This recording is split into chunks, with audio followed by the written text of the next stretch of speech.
네, 그러면 발표 시작하도록 하겠습니다. 안녕하세요. 이번 강남 4기 아이펠톤 팀 WYF What's Your Feeling 발표를 맡은 팀장 유재준입니다.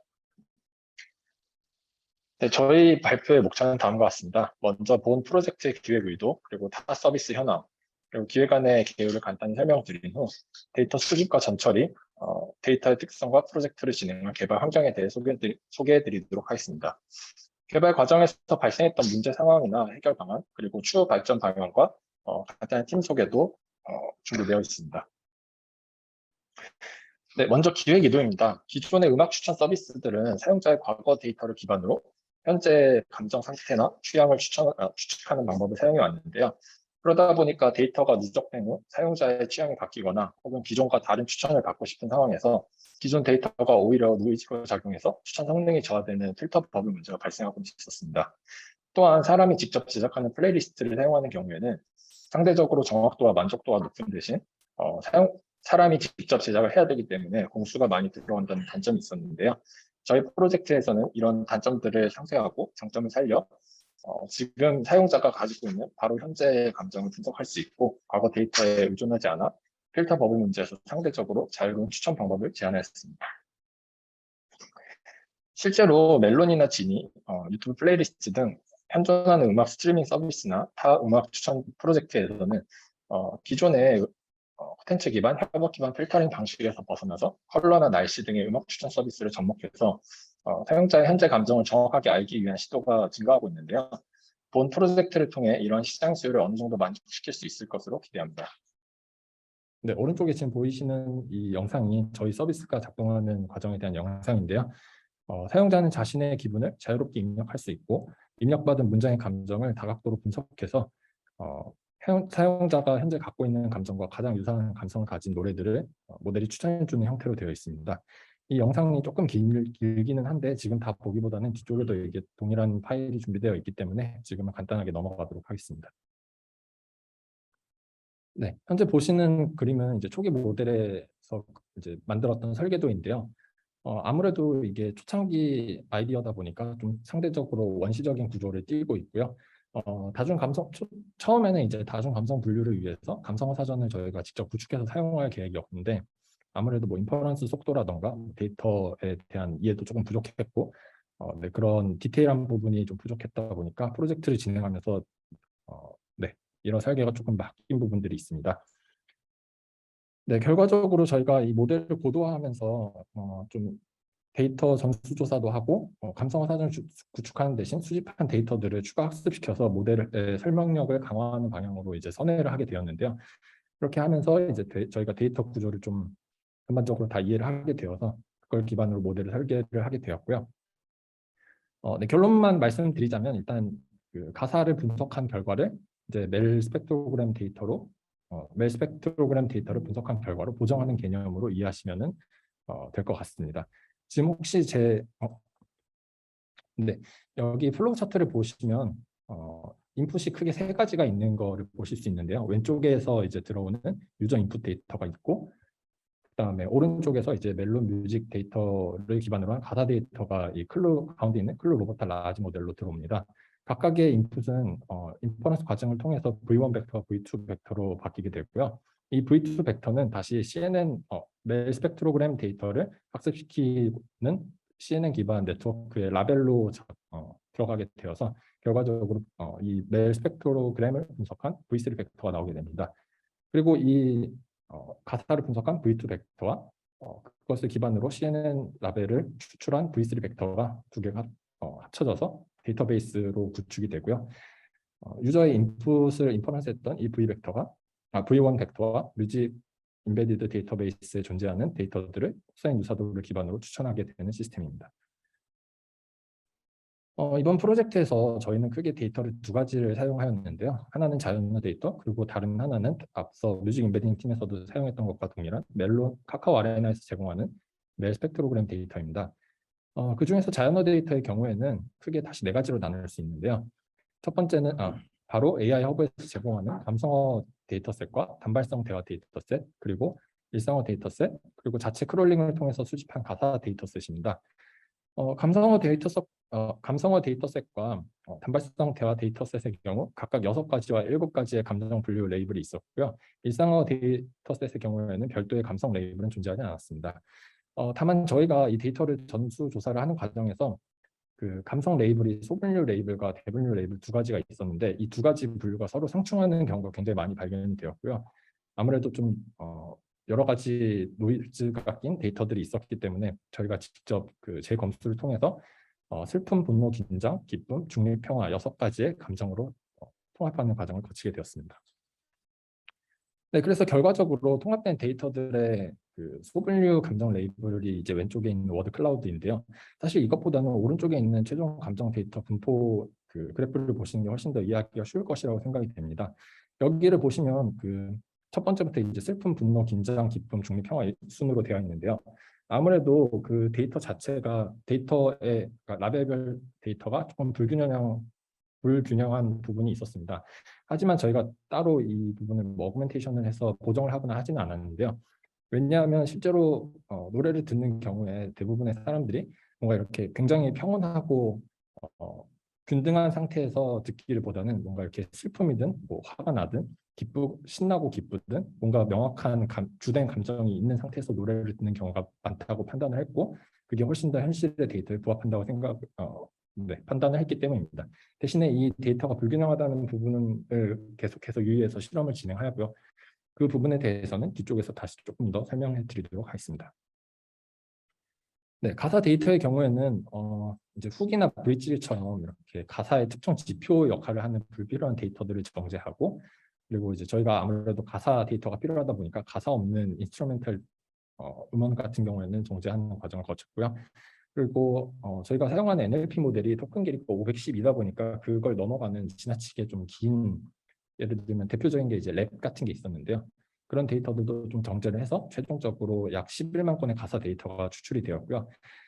마찬가지로 멜 스펙트로그램도 원래 70만 개 정도의 데이터에서 이제 쉐입이 맞지 않는 데이터라던가 혹은 이제 스케일링을 했는데 뭔가 값이 이상한 노이즈가 끼는 데이터라던가 이런 부분까지 다 정제를 해서 최종적으로 가사와 동일한 숫자를 맞춰서 약 11만 개의 데이터가 추출이 되었습니다. 또한 저희는 다양한 라이브러리와 프레임워크를 사용했는데요. 기본적인 파이썬이라든가 뭐 이런 부분은 좀 차치하고 효율적인 모델 버전 관리를 위해서 허깅 페이스를 사용하였고 그 다음에 아무래도 저희가 사용하는 모델이 라지 모델이다 보니까 일반적인 GPU 환경에서는 거의 돌아가지가 않았어요. 대부분 아웃 오브 메모리 문제가 나왔었고 그래서 메모리가 좀 넉넉한 그 GCP의 TPU를 지원받아서 사용을 하였고요. 그다음에 시각화와 모델 성능 모니터링에는 이제 웨이팅 바이어스 1DB를 사용하였고 모델 서빙에는 저희가 이제 간단하게 배웠던 스트림릿을 활용하였습니다. 네, 이어서 NLP 파트의 자세한 개발 과정을 설명드릴 건데요. 일단 순서대로 말씀을 드리자면 저희 NLP는 일단 베이스로 사용할 모델을 선정하고 그다음에 이제 수집한 데이터를 어떻게 활용해야 이게 성능이 좋은 방향으로 파인튜닝이 될까 하는 고민이 있었습니다. 그래서 논문을 뭐 여러 가지 찾아봤었는데요. 이제 도메인 어댑티브 프리트레이닝이라고 그래서 DAPT 방법론이라는 걸 발견하게 되었고 여기에 맞는 파라미터 최적화와 성능 개선을 통해서 성능이 향상되는 것을 확인할 수 있었습니다. 네, 모델 선정 후보군으로는 크게 4가지가 있었는데요. 이제 오른쪽에 있는 표를 보시면 성능을 비교한 표입니다. 왼쪽부터 KC버트, KC 엘렉트라, 클로 로버타, 그리고 코버트인데요. 저희가 이제 모델 자체에서 그 로우 상태의 성능을 평가를 하다 보니까 별도의 뭐 파인 튜닝이나 이런 걸 하진 않았고 그냥 그 모델 위에 바로 클래시파이어를 얹어서 감성어 데이터셋을 다중분량 태스크로 평가를 하였습니다. 최종적으로는 클로 로버타 라지가 선정이 되었는데요. 아무래도 이 로버타 모델이 성능뿐만이 아니라 SOP 방식 프리트레인을 한 점 그리고 사전학습 데이터가 굉장히 퀄리티가 좋은 데이터를 사용한 점 그리고 다이나믹 마스킹 등 혹시라도 이제 발생할지 모를 데이터 관련 문제에 대비해서 좀 강건한 모델을 선택할 필요가 있었습니다. 네, 이후 말씀드린 대로 저희가 수집한 데이터에 대해서 효율적인 사용에 대한 고민이 있었는데요. 이 파인튜닝 방법론을 좀 많이 탐색을 해봤습니다. 그 중에 이제 발견한 논문이 돈스타 프리트레이닝이라고 해서 방금 말씀드렸던 도메인 어댑티브 프리트레이닝이라는 논문이었는데요. 쉽게 얘기해서 이제 프리트레인 시에 사용한 데이터와 다운스트림 태스크에 필요한 데이터 사이에 이제 분포 차이가 있다. 그리고 이 분포 차이는 성능의 저하를 일으킨다라는 그 주제의 논문이었습니다. 이 논문에서는 이 문제를 해결하기 위한 해결책으로 다운스트림 태스크를 사용해서 프리트레인 작업하는 것을 제안을 하는데요. 쉽게 얘기해서 영어만 읽을 줄 아는 아이에게 프랑스어 알파벳 읽는 법을 가르쳐주고 프랑스어 메뉴를 읽게 하는 것과 비슷하다고 생각하시면 될 것 같습니다. 네. 그래서 논문에서는 이 프리트레인 데이터와 다운스트림 태스크의 데이터의 도메인 크기를 비교해서 그 도메인 크기 순서대로 학습했을 때 베스트 성능이 나왔다고 했는데요. 저희는 이 부분에 대해서 이제 저희가 가지고 있는 그 데이터에 대한 EDA를 진행을 하였고요. 아무래도 저희가 그 라벨링을 재병합을 할 때 주요 감성 단어에 기반해서 분류를 하였고, 그리고 저희 메인 태스크 자체도 아무래도 다중 감성 분류다 보니까 주요한 감성 단어들의 분포를 분석할 필요가 있었습니다. 그래서 분석한 결과가 이제 오른쪽에 있는 표들과 같은데요. 여기 왼쪽 아래에 있는 벤 다이어그램을 보시면 주요 감성 단어가 상당수 중복해서 나타나고 있다는 것을 확인하실 수 있을 겁니다. 네, 이런 식으로 이제 도메인을 좀 확인을 한 후에 논문에서 주장한 그 조건뿐만이 아니라 저희가 또 따로 이렇게 순서를 바꿔가면서 여러 수십 번의 실험을 거쳤는데요. 결과적으로 옵티마이저, 러닝 레이트, 얼리 스탑 등을 다 바꿔가면서 성능 변화를 관찰을 했고, 결과적으로는 아더 팩터의 러닝 레이트 1이-6 정도가 가장 베스트 성능을 보였습니다. 학습도 가장 안정적으로 되었고요. 여기 오른쪽 위에 있는 표에서 가장 긴 노란색 줄이 해당 파라미터를 사용했을 때의 학습 경과입니다. 그래서 최종적으로 성능은 마이크로 F1 스코어 기준 0.734로 향상이 되었고요. 네, 다음으로 멜 스펙트로그램 데이터를 사용해서 이제 어떻게 개발을 진행했는가에 대해서 말씀드릴 건데요. 아무래도 이쪽은 저희가 사전에 다뤄본 경험이 있는 사람도 없었고, 그 관련해서 이제 IPL에서 배운 부분도 없었다 보니까 기존에 있는 연구 방향을 참고를 많이 했습니다. 네, 그런데 네, 잠시 후에 다시 말씀을 드리겠지만 이게 실험 과정에서 좀 중대한 문제가 있었어요. 그래서 그 문제를 해결하기 위해서 저희가 가설을 수립해서 각각의 가설에 대해서 검증하는 과정을 거쳤고요. 결과적으로 성능이 향상되었다는 점을 말씀드리고 싶습니다. 저희가 이 태스크를 진행하면서 가장 먼저 했던 점은 이제 새로운 평가 지표를 만들었던 점인데요. 아무래도 저희 프로젝트의 대전제가 이 표현 방식은 다를 수 있을지언정 가사와 메일 데이터가 표현하고자 하는 감성이 동일하다는 대전제가 있었습니다. 그런데 이제 그 대전제에 맞춰서 이 실험을 진행을 하는데, 기존의 뭐 MSE라던가 뭐 카테고리컬 크로스 엔트로피 같은 그 지표들로는 이 메일 데이터와 가사 간의 유사도라던가 다양성을 볼 수 있는 평가 지표로 사용하기에는 조금 한계가 있었습니다. 그래서 4개의 평가 지표를 새로 제작을 했고요. 가장 메인이 되는 감정을 맞추는 탑1 어큐러시를 중심으로 평가를 하되, 대신에 이제 나머지 지표들을 참고해서 어느 정도 이 모델이 얘를 다양하게 판단을 하고 있는가를 확인을 하였습니다. 네, 그리고 이제 그 다음으로 메일 데이터의 ET를 진행을 하였는데요. 이게 카카오 아레나에서 밝힌 바에 따르면 이제 음원별로 20에서 50초 구간, 그러니까 하이라이트 구간이죠. 그 30초의 데시벨 값의 분포 데이터입니다. 이게 왼쪽 아래에 있는 그 시각화된 표를 보시면 이게 1개 헤르츠의 그 데시벨 값의 분포를 그려 놓은 상황인데요. 아무래도 이 멜 스펙트로그램이라는 데이터가 사람이 알아보기 쉬운 형태로 변환된 데이터다 보니까 솔직히 말해서 저희는 이게 컴퓨터도 알아보기 쉬울까라는 의문이 좀 있었습니다. 물론 기존에 그거에 대한 논문들도 있었지만 저희가 직접 확인하기 전까지는 저희와 완벽하게 똑같은 태스크가 없었기 때문에 조금 의문이 있었고요. 또한 이 멜 데이터가 아무래도 멜로디를 기반으로 한 데이터다 보니까 좀 타임 시리즈적인 측면도 존재를 했습니다. 그래서 뭐 CNN이나 RNN처럼 좀 시퀀셜한 그 인풋을 받을 수 있는 모델을 사용해야 된다고 생각을 했고요. 좀 논문 서치를 해보니까 저희와 비슷하게 생각을 했던 건지 대부분의 논문에서 CNN을 사용하는 경우가 굉장히 많았습니다. 그리고 저희 바로 직전에 발표했던 뮤직 임베딩 팀에서도 이제 저희와 같은 데이터를 사용해서 프로젝트를 진행을 하고 있었고요. 그래서 저희는 좀 상호간에 좀 조언을 받거나 조언 주고받는 그런 협력 관계도 좀 구축이 되었었습니다. 네, 그래서 이상의 데이터 분석 결과를 바탕으로 CNN과 레즈넷 50 기반 2개의 모델을 실험을 했는데요. 여기 하단의 그래프가 잘 보이실지 모르겠는데 이게 뒤쪽에도 어펜딕스가 붙어 있거든요. 그래서 잘 안 보이시면 저희가 따로 설명을 드리겠지만, 아무튼 네, 중간에 이제 학습이 제대로 되지 않는 좀 중대한 문제가 발생을 했어요. 근데 이게 하이퍼 파라미터라든가 아키텍처의 문제가 아니었거든요. 사실 여기서는 CNN하고 레지던시라고만 적혀 있지만 제가 이 혹시나 리셉티브 필드의 문제가 아닐까 해서 이제 비전 트랜스포머도 사용을 해봤는데 마찬가지로 비슷한 시점에서 학습이 제대로 되지가 않는 문제가 발생을 하고 있었습니다. 또한 인퍼런스 결과도 살펴봤는데 좀 편향되게 인퍼런스를 하는 문제가 발생을 하고 있어서 그렇다면 이거는 모델이 아니라 데이터에서 무언가 문제가 발생하고 있다라는 결론에 도달하게 되었고요. 이 문제를 해결하기 위해서 세 개의 가설을 세웠는데요. 먼저 첫 번째는 매일 데이터 자체가 너무 좀 대표성을 띠지 못하는 그런 데이터가 아닐까 하는 생각이 있었고, 두 번째는 저희가 가사를 라벨로 사용해서 학습을 시켰는데 이 라벨 자체가 잘못 추출되었을 가능성이 있지 않을까라는 생각이 있었고, 그리고 세 번째로는 이 메일 데이터 저희가 사용하는 뭐 CNN이든 레즈넷 기반이든 이 네트워크 구조가 메일 데이터에서 충분한 피처를 추출하지 못한 게 아닐까라는 의문이 있었습니다. 그래서 차츰 순서대로 이제 검증 과정에 들어갔는데요.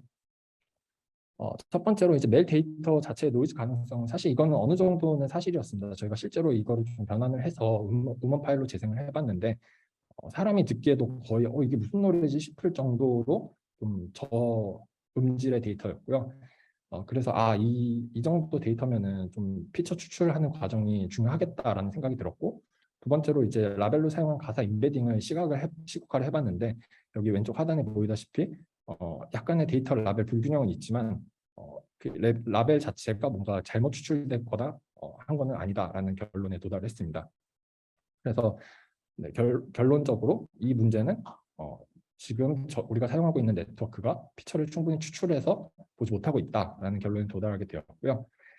그래서 어떻게 하면 피처를 추출할 수 있을까라는 고민을 하게 되다가 바로 저희 이전 팀에서 발표를 했던 뮤직 임베딩 팀에서 사용한 이 심CLR 임베딩 모델이 성능이 괜찮다. 그리고 이 심CLR 논문을 제가 또 읽어봤는데 그 논문에 대한 상세한 설명을 건너고 그냥 결론만 얘기하면 이 심CLR이 데이터의 고유한 특성을 좀 증폭시켜주는 그 임베딩이 가능하다라는 결론에 도달하게 되었습니다. 그래서 마침 우리가 필요한 딱 그 방법론이다. 그래서 이 뮤직 임베딩 팀과 저희가 이제 그 좀 협의를 통해서 임베딩 벡터를 추출하여 학습 데이터로 사용을 하였고요.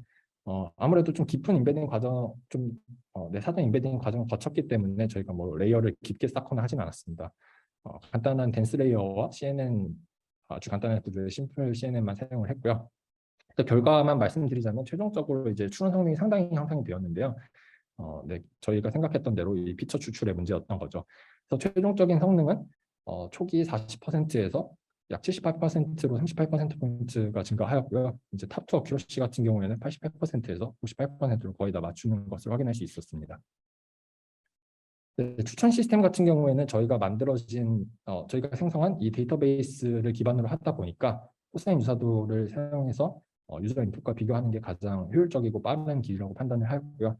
그리고 실성능 그 테스트 과정에서 좀 데이터가 편향된 것들이 있었고, 그 다음에 사용해본 유저의 피드백까지 반영해서 조금 개선하는 작업을 거쳤습니다.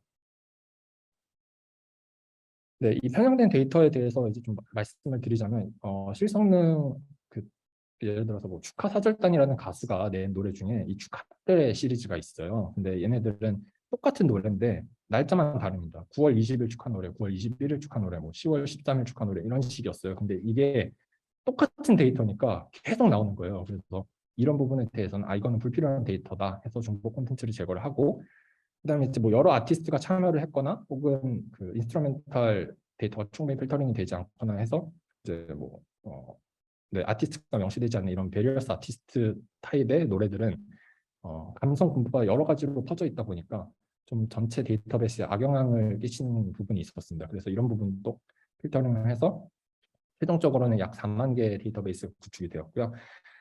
사용해본 유저 중에 나는 좀 최신 노래만 듣고 싶다. 왜 무슨 1998년 노래가 나오냐 이런 얘기가 있어서 저희가 확인을 한 결과 그런 부분에 대해서는 좀 필터링하는 기능까지 추가를 하게 되었습니다. 그리고 초창기에 이제 유사도 분석 이 기능을 구현을 할 때 사이킬런에서 제공하는 코사인 유사도 함수를 사용해서 구현을 했었는데요. 전체 데이터베이스에 대해서 포문을 돌리다 보니까 좀 시간 복잡도가 커져서 그 인퍼런스 속도가 느린 문제가 있었습니다. 근데 이제 이 문제를 해결하기 위해서, 왜냐하면 추천을 했는데 뭐 20초 동안 기다리라 그러면 좀 답답하잖아요. 그래서 이 문제를 해결하기 위해서 외부 API의 함수를 사용하지 않고 자체적으로 이제 맨멀 함수를 사용해서 좀 시간 복잡도를 줄여서 거진 1초 정도 안팎으로 완료되도록 네, 인퍼런스 속도를 빠르게 할 수 있었고요. 이 프로젝트가 아이패드 프로젝트가 좀 6주 정도 되는데 저희 모델이 완성하고 실성능 테스트에 들어갔을 때 이미 거의 마감에 가까운 시점이었기 때문에 시간적 한계로 이제 사용자 피드백을 뭐 수십, 수백, 수천 개까지는 모으지를 못했습니다. 그래서 이 부분에 대해서 뭐 협업 필터링 기능을 추가하는 계획은 있었지만 네, 그 부분에 대해서는 약간 부족한 부분이 있고요.